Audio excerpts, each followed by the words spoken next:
Hi, I'm Natalie Leary. I'm a social worker with the Duke Dementia Family Support Program.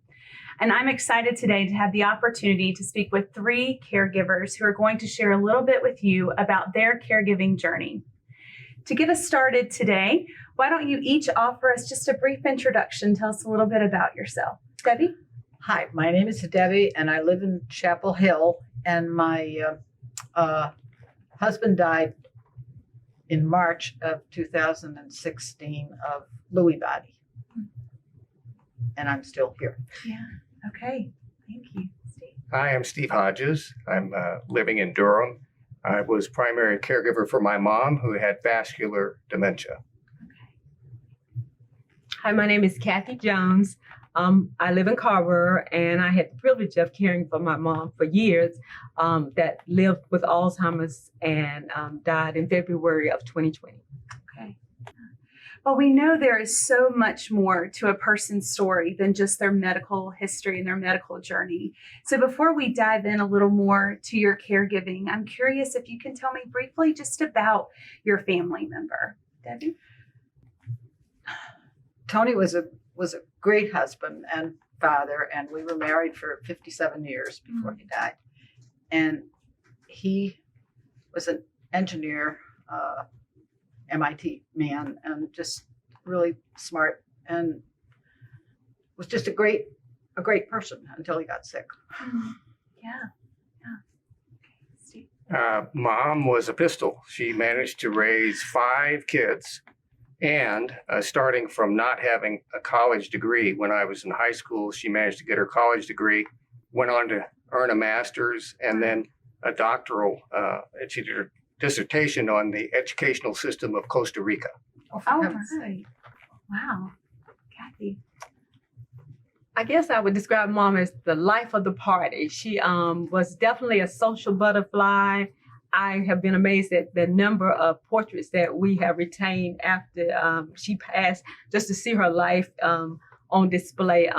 Warm family was probably a primary thing in her life, and a very close friend. I realized as my kids reflected of the privilege I have a relationship to just grow to have that friendship with her over the years. So. Wow. Did she remain the social butterfly even throughout her health journey? It was amazing to me, and I will say a lot of the supports I received, that we were able to accomplish that she could retain that portion for so long on the journey, that she was able to be active, to be social, to have relationships, to build relationships that during the process of, the decline that she experienced. Yeah. It really was. Wow. Well, I'm curious, before an official diagnosis came, usually there might be some warning signs or things that pop up and you just feel like, well, that's out of character. That's not what I'm accustomed to. So tell us a little bit about what tipped you off that something was changing or something was going on. Well, Tony reached a point that all at once, when we'd go out to a party or a dinner or something, that he'd ask me to write down some of the names of the people. Mm-hmm. And he would have a little paper in his pocket that he could pull out and do that. And so we did that. And all at once, one day he came to me and he said, Debbie, I want to have an MRI because there's something wrong with my brain. Hmm. I said, okay. So called our doctor and they scheduled the MRI. And then the doctor called us down to his office and said, I want you to see this neurologist. Hmm. And so then the journey began. Yeah. When Tony said, I want an MRI, something's wrong with my brain, were you shocked? Yes. I just thought it was kind of amazing for him to say, there's something wrong with my brain and I want to have an MRI and find out what it is. Yeah. He said, okay. Yeah. But he was hesitant in a lot of speech, but that was the only thing that I could see. Yeah. How did you reconcile that hesitancy if that had not been normal for him? I think it would have led us mm-hmm. to getting something done. Yeah. But at first, I just thought, well, he's forgetting this or he's tired or something. But yeah, I think it would have led us if he hadn't jumped on it himself, because he knew something wasn't going right in his head. Yeah. Yeah. Steve, what about you? Yeah. Word reach. So her memory was very much intact, too much intact for some of us. But she would start reaching for words and asking about, what's that word? Because she wrote articles monthly up until just before she passed. And by the end of that, she was really having a time of it, finding the right word. So she had help from me and from others writing her articles and dictating them. But I would say the word reach and that started about 3 years ago and got progressively worse. Yeah. How did you all decide to help her? Did she ask you to help write the articles, or how did Yes. Okay. Yeah. She sent drafts. Her caregiver would send drafts to me, and I would do some editing and send it back, and then either the caregiver or myself would read it to her. Yeah. Okay. Cathy. I'll have to admit, the mom is the person who alerted me to something was wrong. She was very independent all of her life and very detail oriented. And over time, I think she realized something is happening and it doesn't seem to be natural aging. So she asked me, will you take me to get help? I think something is really wrong. And I will confess that I wasn't sure I believed it at first. I could not detect anything significant enough that I would have agreed. Yeah. But we went to her general practitioner who followed up and said she needs to be evaluated with psychological testing. And she was right at every point that something had changed significantly. And shortly after, I started to see the signs. But she honestly alerted me, and she had evidence. She had examples when she did. She said, these are the things that I feel I should be able to do that I can no longer safely do. And so she was the one, she was the catalyst. Yeah. One of the things my husband said to me one day, he always paid all the bills. And one day he said, Debbie, I can't write checks anymore. He said, it's too hard. And I said, oh. And I said, well, you're going to have to sit with me for a couple of months to make sure I know who to pay. Yeah. Well, I'm curious, Cathy, if Mom was the catalyst for this, were you surprised and shocked when her concerns were validated? I was. We don't have a history that we know of dementia, Alzheimer's in the family. I honestly did not know. I guess she was coping well enough that it wasn't obvious to anyone in the family. So I was surprised that they came back, and the psychologist that evaluated her was pretty spot on with what the journey would be. And so it was the beginning of me reshaping my thoughts on what the remaining time would be for the two of us. So Yeah. I was. Well, sometimes it may not feel as though there is a choice in the situation, but I am curious how each of you became the designated primary care partner for your family member. Again, we may not always feel like that choice is given to us, but how was it a family discussion, and how did you all decide where care would be provided in the home versus outside of the home? So tell us a little bit about that. Well, there wasn't really a decision. Yeah. I was the only person there with him, and it was me. Mm-hmm. My kids all lived in different places. So, yes, it was me. Yeah. Your daughter did encourage you to move closer? She did, after a couple of years, she did encourage us to move down to Chapel Hill. Yeah. But it was me, and it was a good move. Yeah. And did you provide care at home? I did, and then my husband had been in the Navy, and the VA hospital doctor that he saw was very strong on me, Mm-hmm. that I needed to have him in daycare because I needed to get away from him and have a little peace too. Yeah. And so he started 3 days a week up in Hillsborough, and then ended up going 5 days a week. And he maybe liked it, maybe didn't. It was hard to know. You put him in the car, and he was so funny. This you'll laugh at. When he would get in the car to go, I'd get him in the car. He had to have his prep school Milton Academy hat on his head, or he wouldn't go. And then when we got there, it had to be taken off his hat and put in the seat. Okay. And then when he got back in the afternoon when I picked him up, it had to go back on his head. He would not leave. He would just throw an utter fit if he didn't have that hat. Yeah. But I think the daycare was very good for him. Yeah. It gave me some free time, and Yes. it also socialized him. Yeah. I mean, he got to see other people besides me, which he needed greatly. That hat was the ticket. Oh, to that a hat. It was- successful morning. I still have the hat. Okay. What about for you, Steve? Well, I'm the oldest of her five, and that plus the fact that I think I was always helping with technology. She had macular degeneration for a dozen years. And so as that progressed, she needed more and better technology to be able to at first see things and then hear things. And so I was always installing something Alexa in the recent years, which was just an amazing assist to her, and also a way of communicating, that she could communicate with everyone that she knew and loved and wanted to talk to, because she could just tell Alexa, call so-and-so. That was good. Yeah, sometimes not always the right time, but anyway, yeah, I guess I ended up that way, and then I was already financial power of attorney, so it just happened. Cathy. I think we always knew I would be the one that cared for the elders in the family, but her. We have a sort of a cultural practice that's identified as a doula.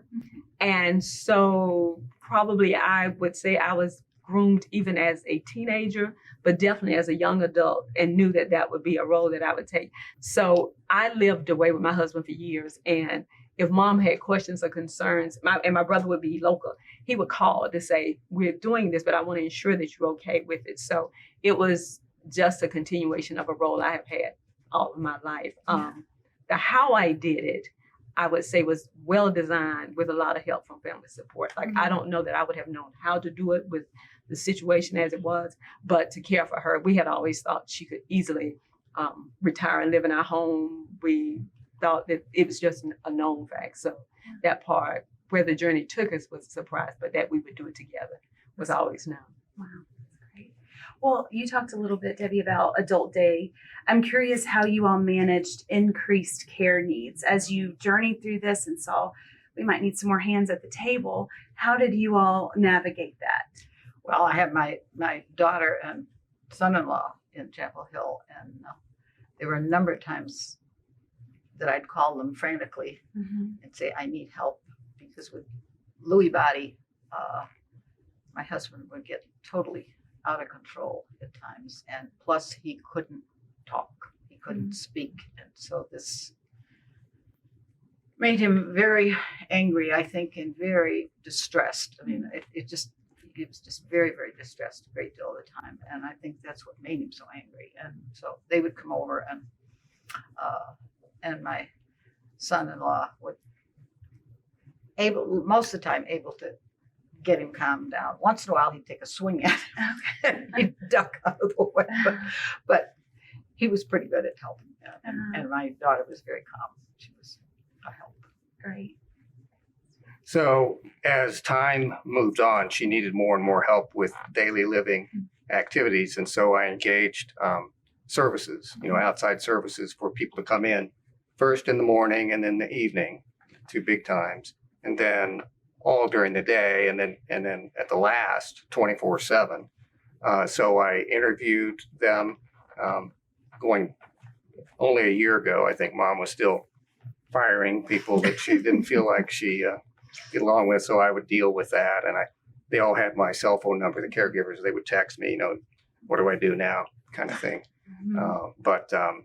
So it was that kind of relationship. Mom never wanted to live with any of the 5 of us. She was adamant that she would live in her own place, and that she had enough money to do it, and do her own thing. So she continued writing articles. Right. Poetry group every week was huge for her, and so forth. So she was a woman with an agenda, and you kind of had to figure out how to fit in there with the caregivers as well. Yeah. Cathy. I think early on, I attended a family support group meeting, and there was a couple of people who were further along in the journey, and they gave me a lot of advice about building a team that was going to really guide my help.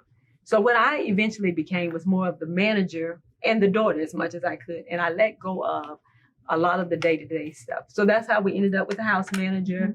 We ended up with clinical caregivers that provided like nursing support and all of that.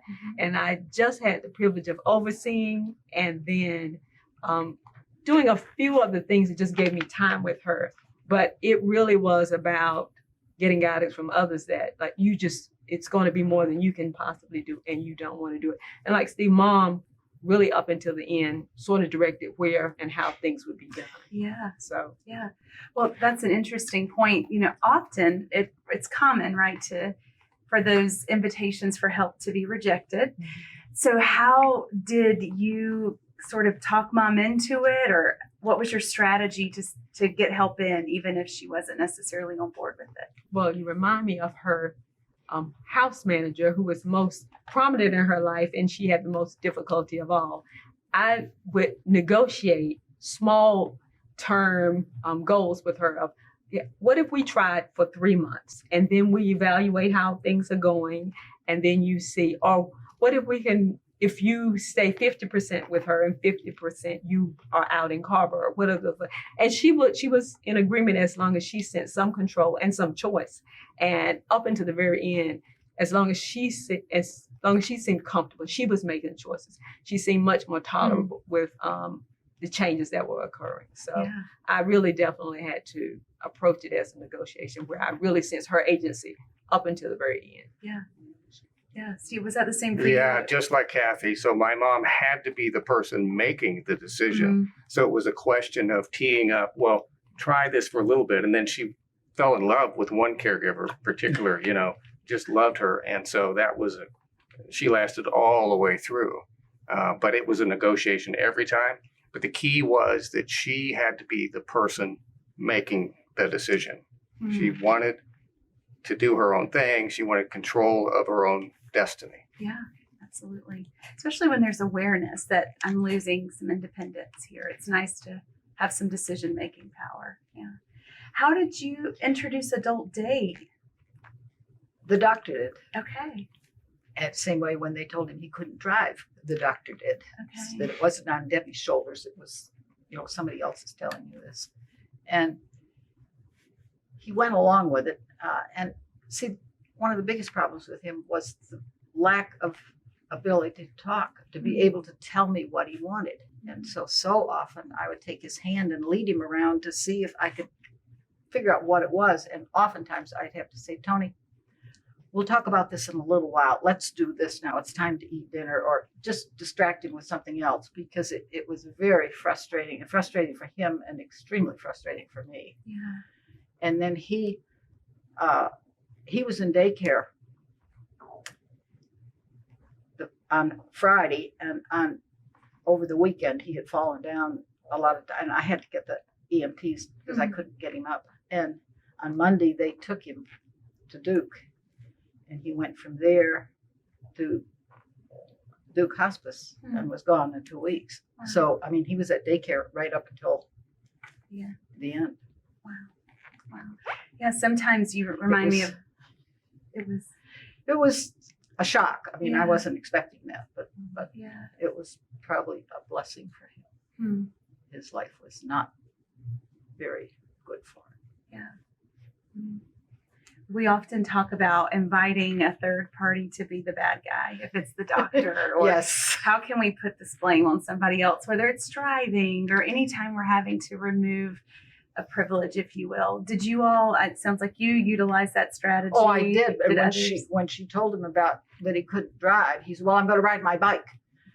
And she kind of gulped and said, okay, we'll talk about this later. And she told me later, she said, I couldn't take the bike away from him too. She said, I took the driving. She said, does he ride it very much? I said, no. And she said, make sure he has a helmet. Yeah. Did he ride the bike again? Oh, just a little bit. Okay. Yeah. Did you all use that strategy of third party? How did you use it? Cathy? We had a group session, and Mom had a gun. And so our first thing had been to take the ammo because she's from Bahama in the country. I guess all farm girls sort of have weaponry. And so we took the ammo thinking, okay, that's safe. Well, she can't shoot anyone, but she does have a gun. Well, when the gentleman from safety came, he said that they cannot have guns either because law enforcement or the community won't know that it's not loaded, and you must take that. So I had him talk to her and say to her that you have to give up your gun. And he suggested it was more as you age and you're not well. He didn't so much concentrate on the Alzheimer's or the dementia, that there's just a point that you give it up, sort of like when you give up other privileges like driving after a certain point. And she was much more receptive hearing him say it. We still took it. We didn't wait for her to hand it over. But we reminded her that the gentleman at the Jewish facility said that you have to give it up. So you have, and she was much more receptive though. Because I don't know when she was going to give it up without someone intervening though. Right. And that's a good reminder. Sometimes we can't wait for buy-in, right? We have to move and take action. So as care partners, I am curious, what things were helpful for you all? And on the opposite, what things were not helpful? Maybe it's things that people did or said or resources. What did you all identify as helpful and unhelpful? The support group. Was that helpful or unhelpful? It was so helpful. I don't think I would have survived without it because everybody was fantastic. And you let us say whatever we wanted, and we could cry or we could laugh or we could do whatever we wanted. And the other members of the support group were able to give suggestions or things that they had tried and things that didn't work. And it was the support group all the way. Great.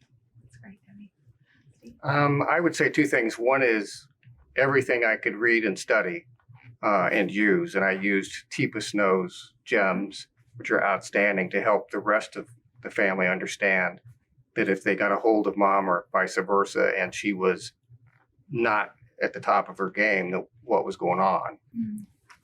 And secondly, and it applied to all of us, which is don't fight. And, mom decided maybe 8 months before she passed that she was determined she was going to be promoted out of the memory unit. She was writing articles. She was having all these conversations about writing another book with people there. And she was determined. And I knew that she'd been in the hallway in the last month at 2:00 in the morning, hollering, "Take me home," and didn't know where she was, right? She did not know that.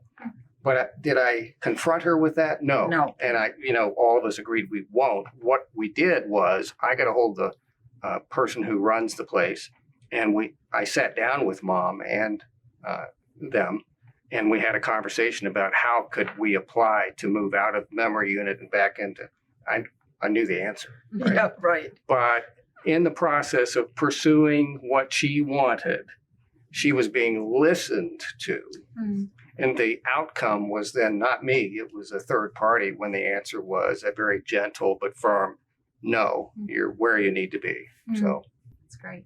That's great. Cathy. I guess I'll have to go back to the family support group, and I'll tell you why in case anybody ever is curious. I think when you're caregiver in this situation, it is hard. And if you deny it, it's difficult to hear it. But it's also extremely hopeful.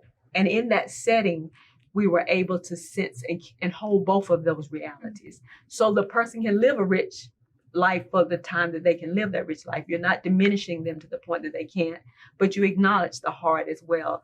And outside of true education in this area, a lot of times you don't hear that. And if you were to say what was the least helpful, it often for me was those that were uneducated, because even for me, I realized pop culture teaches us that dementia and other cognitive limitations is almost like Hollywood, where you don't know the children's name, you don't know, but that's not the reality. In many ways, it's far more complex and far more diverse.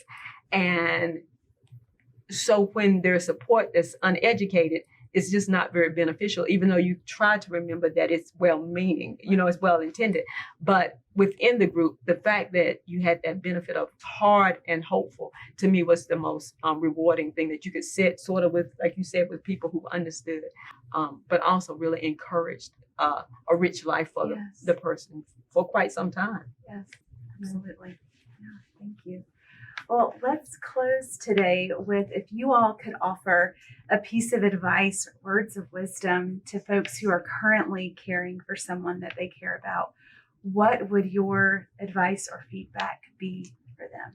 But a couple of things I would say so important is to take care of yourself, because if you are not well, you can't help the person you're taking care of. And I know I got awfully tired, and you just have to take care of yourself. You're very important. And the other thing that's kind of a funny thing is, but some people don't realize, don't try and teach them anything new. Your family member? Anybody. Okay. No, teach the patient, the person who has dementia.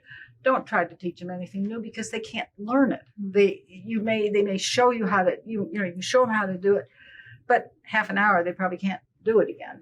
And they're not like a little kid that has a sponge for a brain, and they just can't learn new. But take care of yourself. Okay, thank you. I echo what Debbie has to say, and it's important. And there are times in dealing with them that you just want to scream and holler. Yes. And it's important in those moments to realize that you're on the journey with them and you can't push the river. You got to navigate the way it's going and deal with it and enjoy it while it lasts. Coping strategies. I'm a big believer in always seeking those out. And I would call the social worker that was assigned to her by the hospice and so forth and have a conversation about, hey, this is going on. What do you think is a good way of dealing with it? And then I would arm the whole family with that, whether it was coming from education, TPS knows gems or whatever. Here's how to deal with this, right? I think that's so critically important, as opposed to disagreeing or fighting or saying, no, Mom, that's not right. That's the last thing, right, you ever want to say to your loved one. But coping strategies. Did that take a while to learn not to use logic or? It did. Yeah. It did. But if you try to put yourself in their shoes and imagine what they're seeing and not seeing, hearing and not hearing, and you can a lot of times understand what a loving, thoughtful response is that still moves it forward. Yeah, absolutely. Cathy. I think I'd say enlist help where it's available, because it's a big job. And even though you may feel you're the best caregiver that exists, and you might be, it would be beneficial just to share the wealth. But also I would say, as much as you can when time allows, go to that place that they are and enjoy them. Like really go there and enjoy the moments you have left, as much as they're still present, doing whatever they're willing to do. Because as he says over and again, it's a fight that you're not going to win if you insist that they come to you. But if you go there, often it's a lot of joy in that spot. So I would say go there and enjoy them. Yeah. When you have it. Yeah, absolutely. Well, thank you all for your time and just sharing your story and your expertise. Just sort of a popcorn question. Does anyone have anything they learned about themselves during caregiving that surprised them? Maybe you learned. I learned I have a lot more patience than I thought I did. Yeah. Agree with that one. Yeah, you have resources you didn't know you had. Yeah. I learned I can be a stubborn learner. I've had to learn a lot of lessons multiple times. I'm surprised. I thought, okay, again? Yeah. Oh, well, thank you all for sharing your rich experience with other caregivers and allowing us the chance just to hear from you today. We certainly appreciate your time. You're welcome. Thanks, Natalie.